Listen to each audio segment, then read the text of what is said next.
Hello, welcome to Gareth Jones on Speed. In this episode, I'm driving to North Wales, as usual, but this time I'm doing it in the fastest Ford Focus you can buy.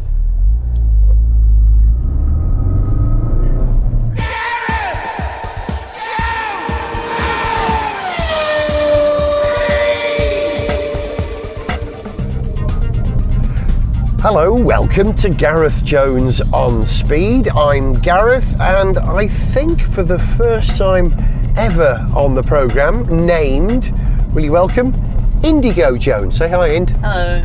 My 15-year-old son, the youngest of mine and Violet's two sons, and I are driving to North Wales to take part in a charity event tomorrow where we climb up Snowdon, or walk up Snowdon perhaps, and if you need to climb it really, but it being a mountain, you climb it rather than walk it. And knowing that I was going to be making a journey up to Snowdonia, I thought, yes, here's an opportunity to drive an interesting car, because when you're in Snowdonia with those roads, you want an interesting car. So we got a Ford Focus RS. Is this an interesting car, Indy? It is, because it has racing seats. It does have racing seats. And also, it has lots of heating and air conditioning units. It does. It's been spectacularly hot these last few days, and so we've put the air conditioning to good use in this car. It has kept us nicely chilled, and Indy always likes to be cold, so that rather suits you.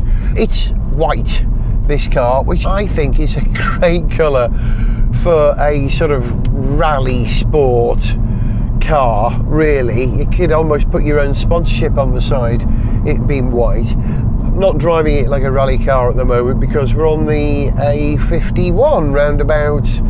Where are we? Holmes Chapel, Tarporley, that sort of way. So we're on the English-Welsh borders in Cheshire at the moment, making our way. It's been a fairly long journey. It's now 8 o'clock at night, and we left.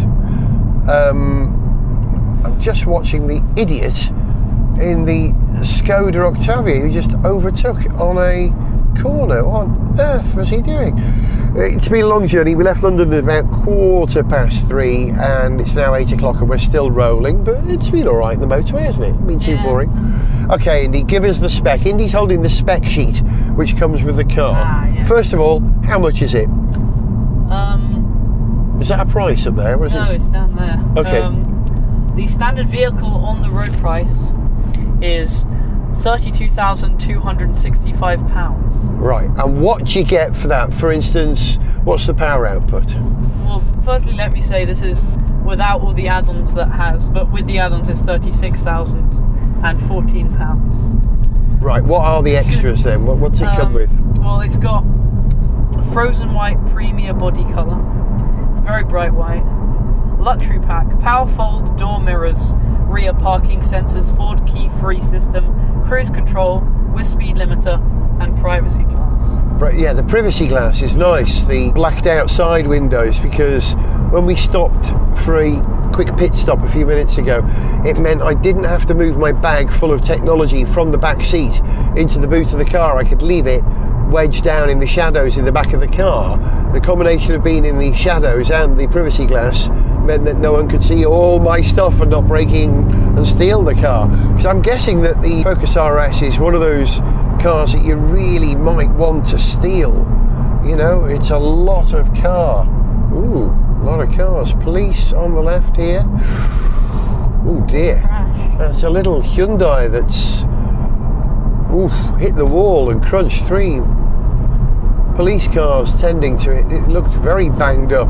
Yeah, the front open and everything. Yeah, front was caved in, wasn't it? Yeah, me.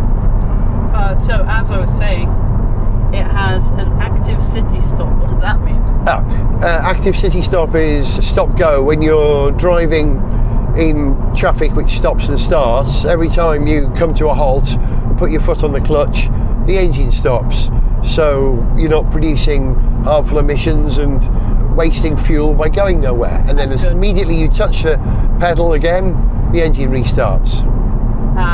Well, it also has a winter pack including heated steering wheel and front seats. Yeah, do you know the thing that bugs me about heated steering wheel and heated front seats? It should be tied to your air conditioning.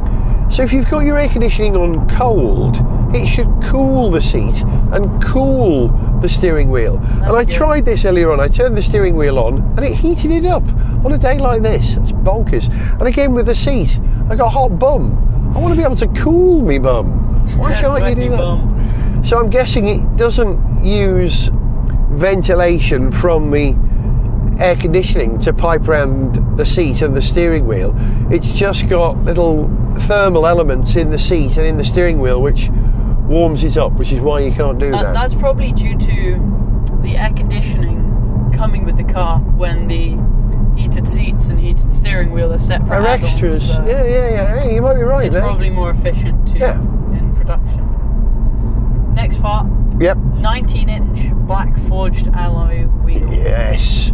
They are wicked. Do you notice them? Yeah. 19-inch. That's a lot of wheel on a car which isn't that big. It's a bit bigger than a Golf, I would think, the Focus. I like black wheels. Makes a car look sort of technical. Do you remember we had a Volvo XC70 that we drove to the south of France in fact to Spain in? Yes, I do. Do you remember? Yeah. That had black forged alloy wheels that made that car look much better than it should have done. Makes it pop quite a lot. Yeah. And the last thing being painted brake calipers. Painted brake calipers. Yeah, I saw that. They are blue and you can see them through the forged alloy wheels. It's always a bit of a statement. If you've got a fast car, the way to show people it's a fast car is to flag up the bits that make it stop quickly, because you can't have a car that goes quick without having a car that stops quickly. So the faster the car, the bigger the brakes. And they look quite nice. Nice in blue. I think I prefer them in orange or red or something. I think that would be cool. But there you go, that's the spec. What's the total price? 36,014 sterling pound. That's quite a lot of car for your money. Because the top speed of this car is what, 165 miles per hour? Yes, 165. And it produces 300 and something brake horsepower, 300 PS, what is it? 350. 350! It's a lot. And how about torque? 470, that's with the overboost. 470 newton meters of torque. That's a lot of torque. In fact, you can tell, I mentioned to Indy that this car does have a lot of torque, because even when we were driving through London in traffic, we were going up the Highgate Hill in second gear, and I lifted my foot off the pedal and it just tugged us up the hill with no stuttering or anything whatsoever, very, very happily. A very torquey little number. Thank you, Ind. Excellent use of the spec. This car, as you know, is a 2.3 litre 4-cylinder turbocharged engine. This is the same engine that they put in the Ford Mustang. Now, some people argue that it's a bit bonkers putting a 4-cylinder turbocharged engine in a Mustang, that a Mustang should at least have a V6, if not a V8. But if you put that same engine in a much lighter four-wheel drive sporting little chassis like this Ford Focus, you get a pocket rocket. It's got to be a pretty big pocket, but it's a pocket rocket, this car, isn't it? It's quick. How you had to adapt how you drank your coffee. Yeah, Can you explain? I had to tilt my coffee. I had to tilt it so that the coffee wouldn't fly out of the mug as we moved along. Under acceleration, and what you were tilting it forward. This is a disposable Costa coffee cup with a lid, with a hole in it. And you were tilting it forward so that the accelerative forces kept the coffee at the bottom of the cup. Very smart. Self-stabilising coffee. And something amazing about this car is that it actually has 4 wheels. Actually, it only has 4 wheels, where many cars you buy have 5, because you have a spare in the boot. This car doesn't have a spare wheel. Instead, it's got a cylinder of gas and mousse. So if I do damage one of the tyres, rather than put on the spare, I fill it full of mousse and air to get us to the next station. So there you go. Not that extraordinary a statement, Mr. Jones. It's actually a 3-wheel car. It's just the 4th wheel is an add-on. It's an extra. We needed that to go on the motorway, so that's why we got it. So what cars do you remember we've had over the years on what was the first one, or your favourite? I remember when we went camping in, was it Suffolk or something, and we had that very large four-wheel drive. The Mercedes G-Wagon. Yes. Yeah, that was amazing, wasn't it? That was crazy. You hung on the outside of that, didn't you? It's got running boards, and you stood on the outside with your brother hanging onto the window as we went across the field. Very slowly, I have to point out, very carefully. But yeah. Four-wheel drive as well, isn't it? This is four-wheel drive.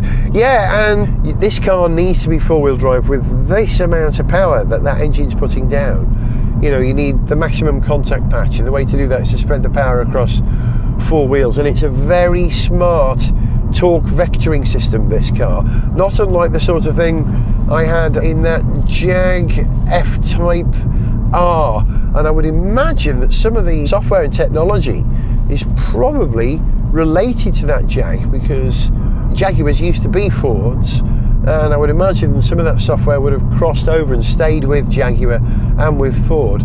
And this car also comes with launch control, which I only just worked out how to access via the menu, but I haven't had the opportunity to try yet. And it's also got drift mode, which might be very, very funny if I can find somewhere where I can drift. You can't really drift on public roads. So as we're heading to North Wales, maybe I ought to go to Anglesey Circuit and see if I can drift it there. But the four-wheel drive makes this car very precise. I've had some lovely apexing of roundabouts so far, and we did accelerate away quite quickly from an opportunity from the petrol station a little earlier, and the car did move around a little bit. That was my view of it, my opinion of it. Squirreling is the wrong word, but it was definitely moving the power around between all four wheels. It makes a good sound. Listen.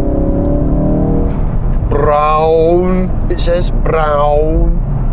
I'm just pulling onto the A55, which, as you've heard me mention before, is a road I designed part of, not all of, but I designed part of, and so it's always a great pleasure to arrive in North Wales on a road of your own design. Let's see if I can let you hear this engine once this Kia moves out of the way. I can see Wales in the sunlight ahead, Ind. Look at that. That's the Clwydian Mountains. I can hear the double L's. You can hear the double L's in the distance. Right. Yeah, it's a fruity little thing, isn't it? And it's quite uncompromising, the ride. Oh, it's a stiff ride, isn't it? Yeah, it really is. But it's alright, isn't it? It's not uncomfortable, it's just, if it was a Pokemon, I'm speaking your language now. Do you say Pokemon or Pokemon? I say Pokemon. Pokemon, okay. But if it was a Pokemon, it would be Jigglypuff.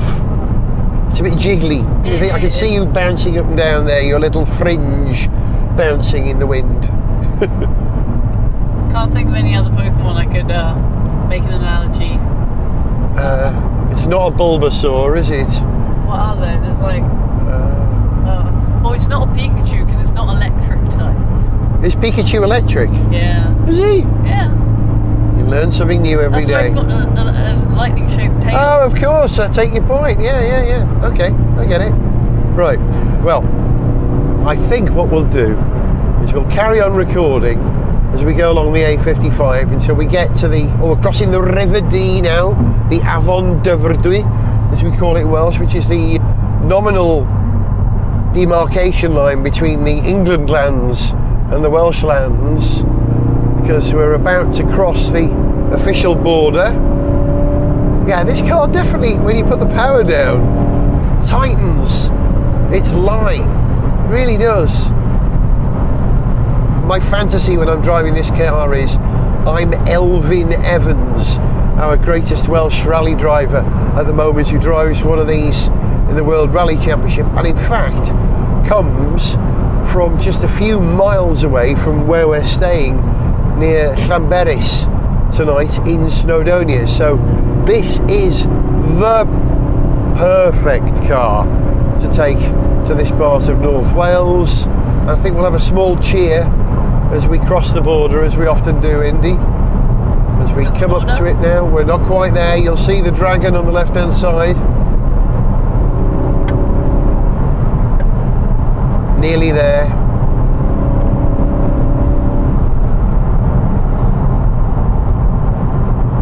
"45 miles from Conwy, so we've still got a good 60 miles or so, and the sun comes out again. It's painful, really painful. Yeah, right ahead of us as we're heading west. Here we go. Where's the border? Broughton. We're getting close to where they build Airbuses. Harden, Broughton. Here we go. Welcome to Wales. Croeso I Gymru, as we say in Welsh. And I'm particularly pleased to be home and absolutely thrilled to be doing it in a performance Ford. Custard Llanfair. Custard Llanfair. Gareth Jones on speed! Every now and again, stuff goes wrong on Gareth Jones on Speed. Actually, quite often stuff goes wrong on Gareth Jones on Speed. And in this episode of the show, something went wrong when I tried to record my reactions to the Ford Focus, having driven it in North Wales for a few days. Somehow it didn't record, and I didn't realise till I got back to London. So here I am, sitting in my living room with the sound of children in a playground. You can probably just hear, just outside the window. Can you hear the noise? Here we go, listen. Yeah, so try and ignore that and listen to what I'm going to try and recreate what I was saying about that car whilst I was driving around North Wales. My son, Indy, and I, as promised, marched up Snowdon with 650 other people in Mike Peters' huge charity event, Snowdon Rocks. And then I hosted a gig afterwards in Llanberis, which was great fun, kind of tricky with stiff legs. And then the next day I ran Indy to the train station, who travelled back to London, leaving me to drive around North Wales to complete other tasks I was doing. In fact, I was making a documentary for BBC Radio Wales and Radio Cymru, interviewing some people from the music industry. So that meant reaching into the top left-hand corner of Wales, the very Welsh part of Wales, the best part of Wales for driving, you might argue. And I had the perfect car. As you know, I think the RS is the perfect car for North Wales. And I think I was right. There was one section near Caernarfon, which I was travelling on late at night, in the dark, in the rain, which became closed before me with a diversion. Now, if you live in densely populated areas, there are lots of alternative roads that you can use to drive around a problem. But if you're up in the wilds of Wales, when you get a diversion, you are sent literally, and I don't use that word very often, on a forest track. Yeah, it was a single track bit of road with a bit of grass down the middle that wiggled exactly like a rally stage. Oh dear, I thought. How unfortunate that I'm driving a Focus RS. So I put it in sport mode and drove quickly. Not so quickly that there was a risk of me hitting someone coming the other way, because there were lots of really blind corners and I slowed down carefully for them. But there were occasions when I could really chuck this thing around. And chuck is the word. This car was designed, engineered, crafted and conceived to be chucked. I said that the suspension was stiff. It didn't roll. It doesn't roll. There's a little bit of roll, you know, compared to something like the Porsche Boxster 718. There's a lot more roll, but not a lot of roll for what is a relatively tall hatch. And that kind of makes the car feel alive. You know, it's almost imperfect. The fact that it does feel a little ragged, thanks to the way that it was conceived, makes it feel as if you're working the problem. I'm reminded of my old Lancia HPE, which was one of the most satisfying cars I have ever driven. Because if you were going up the A1 and you approached the roundabout, you'd be travelling at A1 speeds. You'd have to slow down a little for the roundabout, a little, change your line, tweak the car as it approached the roundabout. When you got onto the curve of the roundabout, you'd have to manage your line. And on the exit, you'd have to manage it again. So it taught me proper driving.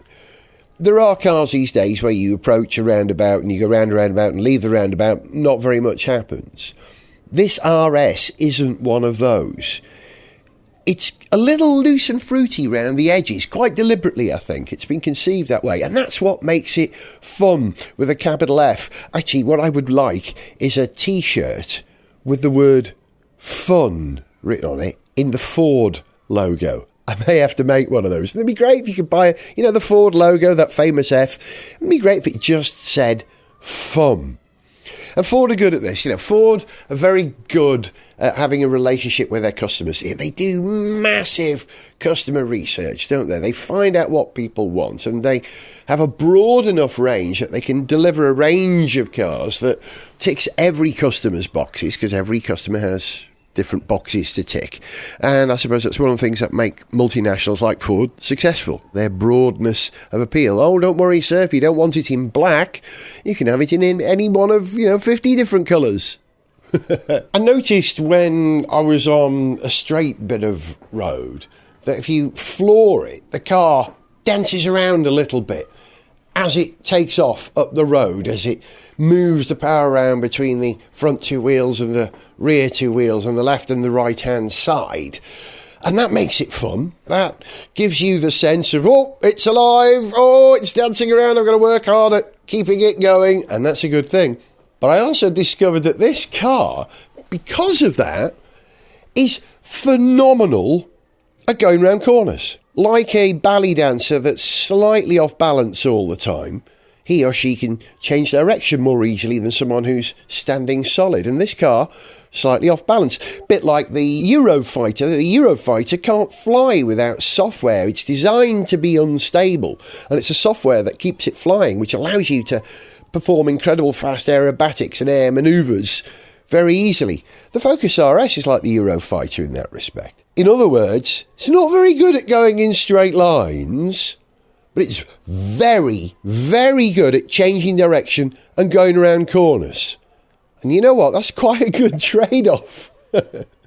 Yeah, this car was phenomenal. I mentioned before my fantasy of being Welsh rally driver Elfyn Evans. I actually realised that fantasy thoroughly by driving down that little country road. Man, it was satisfying in huge ways. When the road did open up and I was able to really drive quickly, I was astonished at how stable the car was, despite the fact that it was really wet and there were like leaves on this bit of track. I think that four-wheel drive system with the ability to move the power to any wheel makes it superbly stable in wet conditions. In fact, I might even say that under wet conditions, this is probably the most stable, safest car I've ever driven. And I wasn't expecting that. I was expecting, all the fun and all the performance. But that sense of security that comes from having a car with tremendous capability is sort of an added bonus, really. An asset I wasn't expecting. In fact, I doubt that there is a more stable and safe car under those conditions. And of course, as well as being an incredible driving car, being a Ford, it's practical, It's a 5-door hatchback with a big boot and a back seat that folds down. Everything works. It's not the most premium of interiors. There's still some general purpose plastic is the nicest way to put it, slightly stiff plastic. But it didn't feel crap. It just didn't feel premium.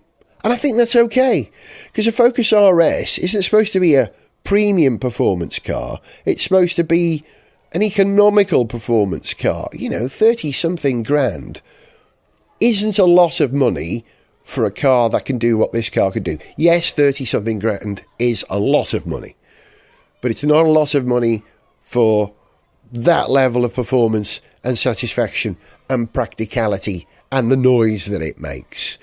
Of course, I was going to be impressed with this car. I think everyone who's ever driven it has been impressed with it. Maybe I was won over already before I got in it because it's a Ford, but there have been Fords that I've been disappointed in. So maybe I'm not biased. Maybe it's just, as a driver, it's a driver's car. Ticking all those boxes, making me very, very happy. There you go. I can't remember if that's what I said while I was driving around North Wales and failed to record it, but that's what I think about that car. For the moment. Gareth Jones on speed.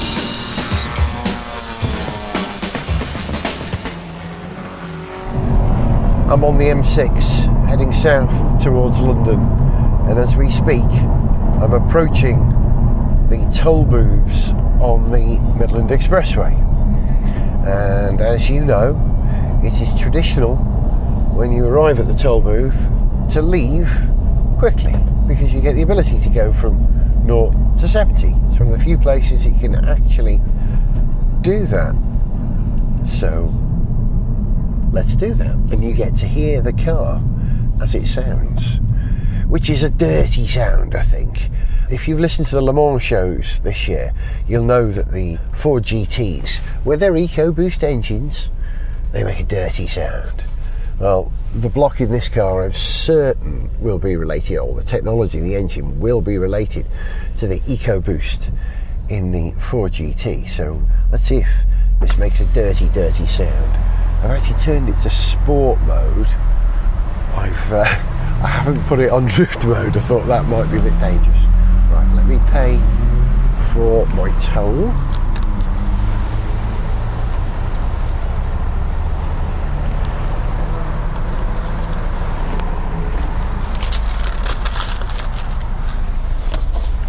Right,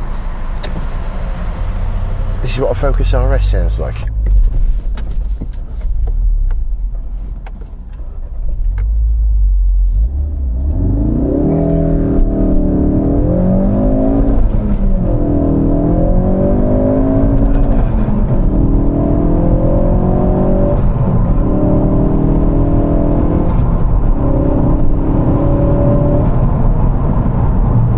I think that's probably plenty quick enough. What a fruity sound it makes. Bit dirty. Do you know what? The power in this engine is sufficient that often I get to 6th and try and change up.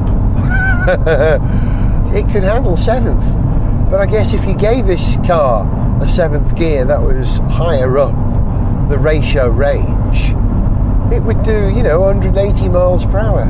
That may be a bit too much for a Ford Focus, even a four-wheel drive Focus RS, because you have to leave somewhere else for people to go.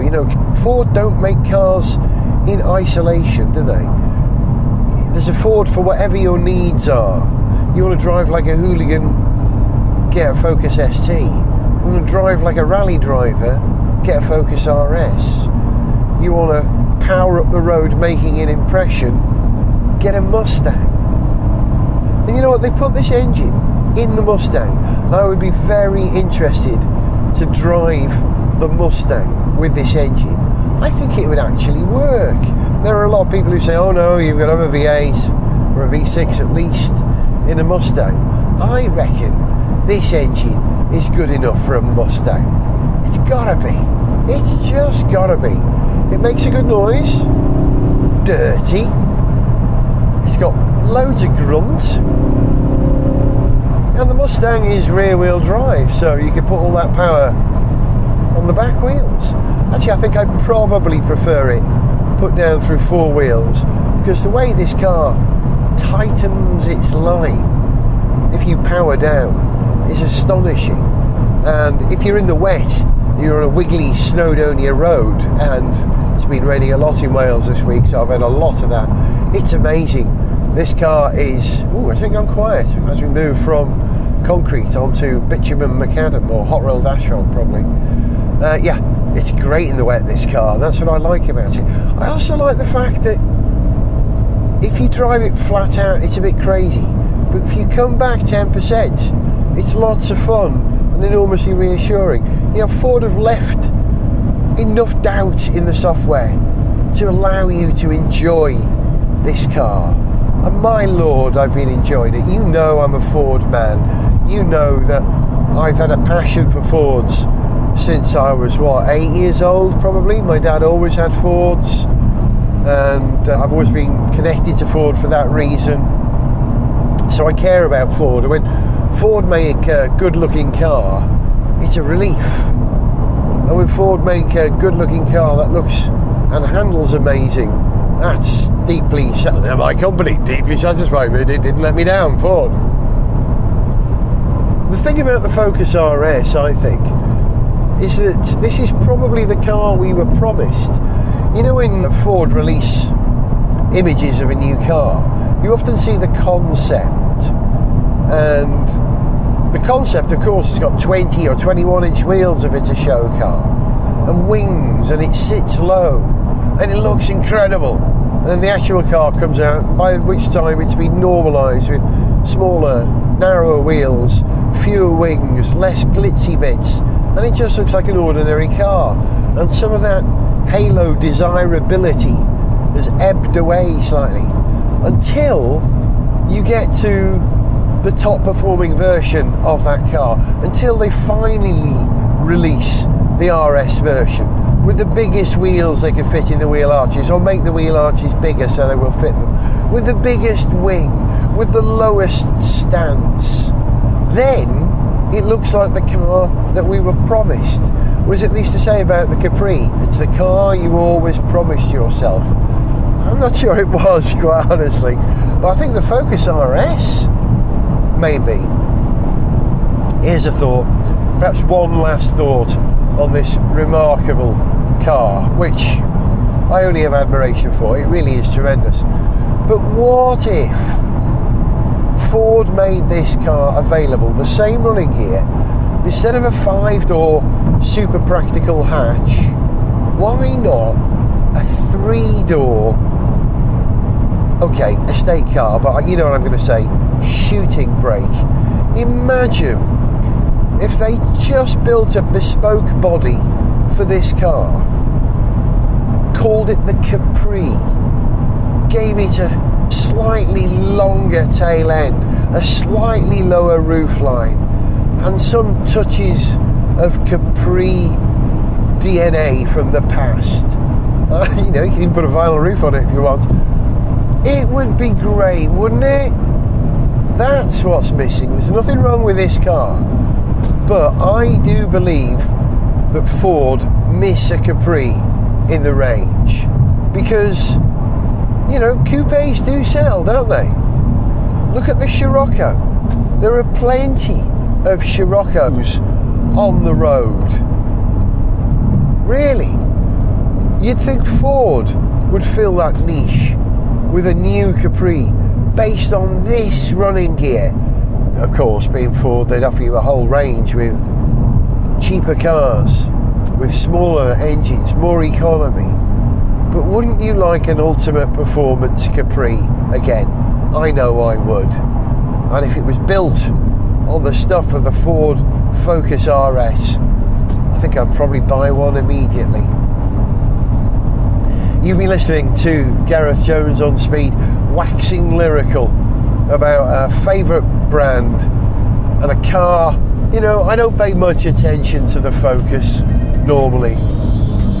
I think I'm going to have to drive a Focus ST to see if it's half as much fun as this car, because even if the Focus ST is half as much fun as the Focus RS, it's still going to be a huge amount of fun. I was Gareth, and I've got this car for a few more days. I'm so lucky. See ya.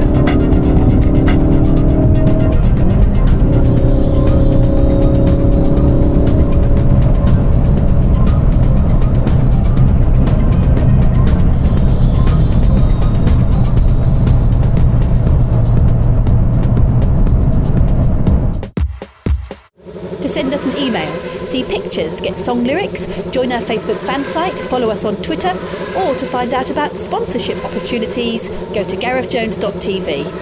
Gareth Jones on Speed is made in London by Whiz Bang. Gareth Jones on Speed!